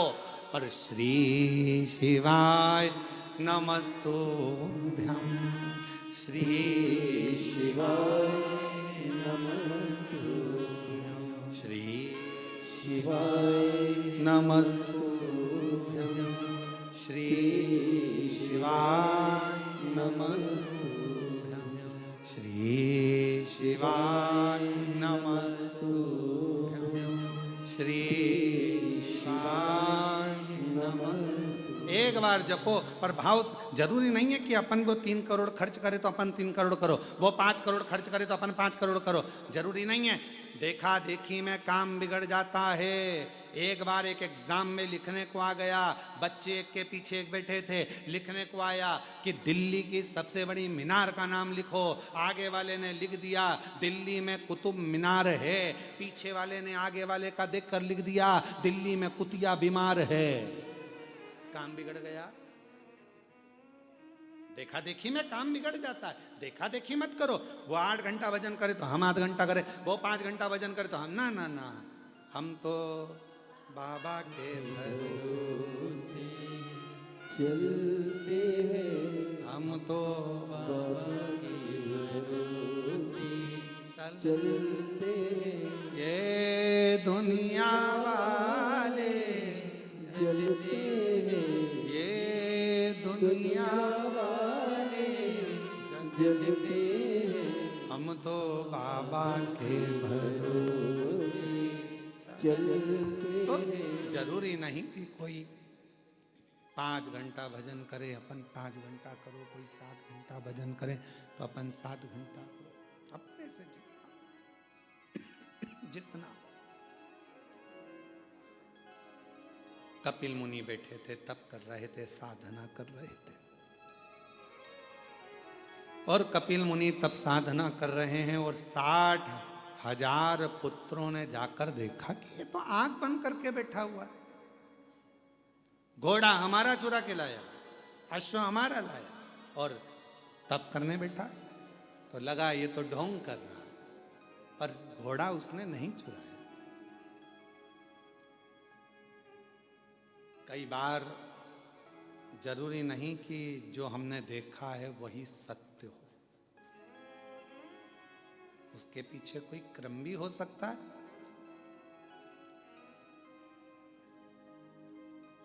कोई जरूरी नहीं कि जो हम देखे हैं वो सत्य है। कई बार हम ये भी सोचते हैं कि हमने ये सब सुना है, तुमने आकर देखा, वहां तुमने आकर देखा। अभी कावड़ यात्रा हुई सीहोर में, उड़ा दिया खूब रुद्राक्ष ऐसा हुआ, रुद्राक्ष वितरण हुआ तो उसमें भगदड़। अरे भाई, सीहोर कुबरेश्वर धाम का नियम है, कावड़ यात्रा में 2 दिन पहले रुद्राक्ष वितरण बंद होता है, पीछे के 5 दिन तक बंद रहता है। रुद्राक्ष महोत्सव जब सीहोर में होता है तो 1.5 महीने रुद्राक्ष वितरण बंद रहता है। दीपावली पर जब खजाना वितरण होता है तब 2 दिन तक रुद्राक्ष वितरण बंद होता है।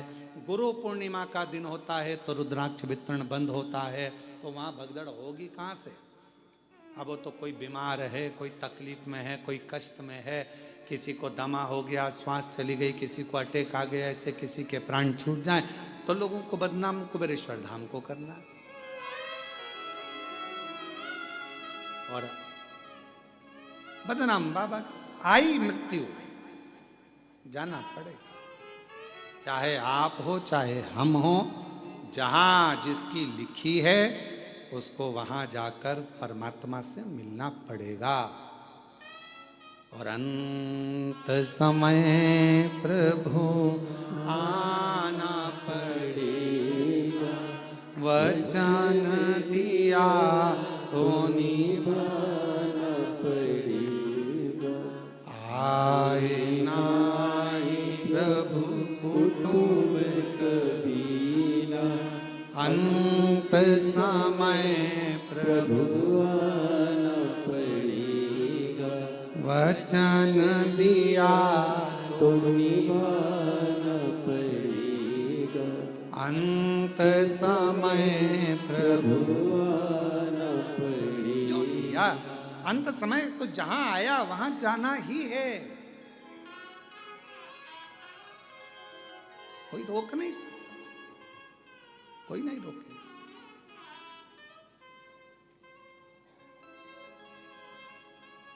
शिव कथा कर रही है, लग रहा है कि कपिल मुनि, अब तुमने देखा क्या 60,000 उन पुत्रों ने क्या देखा कि घोड़ा इन्हीं क्या बंधा है और ये आंख बंद करके बैठे। इनको तो मालूम नहीं कि इंद्रदेव ने चुराया और यहां लाकर बांध दिया, इनको तो ये मालूम ही नहीं है। इन्होंने तो जो देखा उसी को सत्य मान लिया। आपने जो अखबार में पढ़ा उसको लोग सत्य मान लेते हैं, जो सोशल मीडिया पे देखा उसको सत्य मान लेते। पर उसको समझो तो, जाओ तो, देखो तो कि सत्य क्या है। आज का जमाने में सत्य को तो बहुत नीचे दबा दिया जाता है और असत्य को प्रकट कर दिया जाता है। आज के जमाने में सत्य को कौन दिखा रहा है?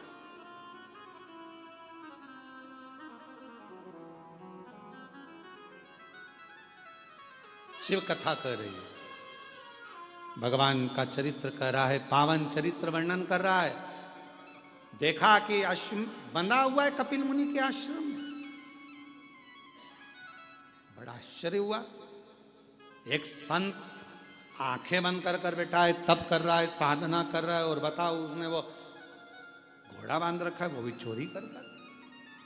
गुस्सा आ गया 60,000 उन पुत्रों को, और उन्होंने तुरंत कपिल मुनि को अपशब्द कहना प्रारंभ कर दिया। हर हर महादेव, अपशब्द कहना प्रारंभ करा। जैसे ही कपिल मुनि को अपशब्द कहना प्रारंभ करा तो कपिल मुनि के नेत्र खुल गए। तुम चोर हो, तुमने हमारा अश्व चुराया है। अश्वमेध यज्ञ का जो सुना, कपिल मुनि के नेत्र की ज्वाला भड़क पड़ी। और तप में कोई डूबा हुआ होता है, साधना में कोई डूबा हुआ होता है, भक्ति में कोई डूबा हुआ होता है, उसकी नेत्र की ज्योति में तेज उत्पन्न हो जाता है। एक तेज,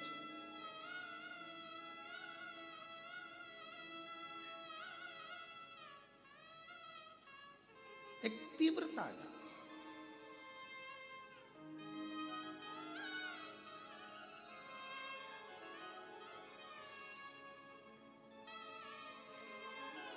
हम क्यों कहते हैं कि हम भगवान को देखें, भगवान हमें ना देखे? अपने नेत्रों से परमात्मा हमको ना देखे, भीतर के नेत्र से परमात्मा हमको देखे। शिव जी ने अपने नेत्र से कामदेव को देख लिया था, जलकर भस्म हो गया था। भगवान ने तृणावत को देख लिया था, तृणावत जलकर भस्म हो गया था।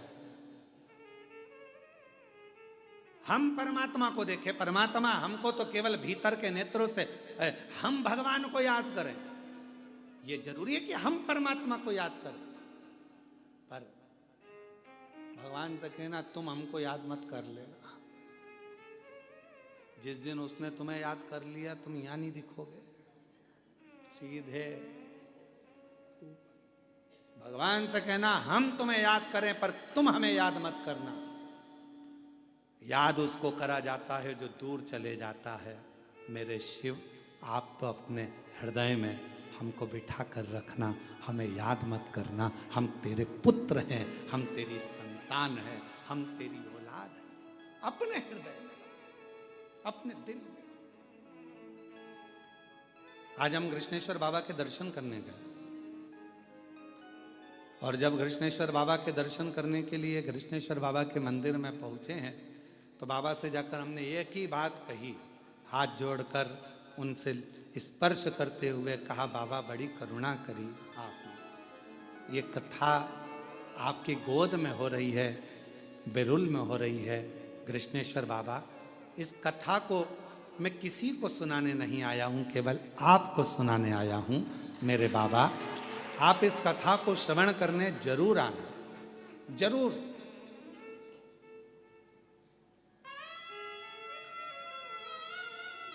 आप इस कथा को श्रवण करने जरूर आना।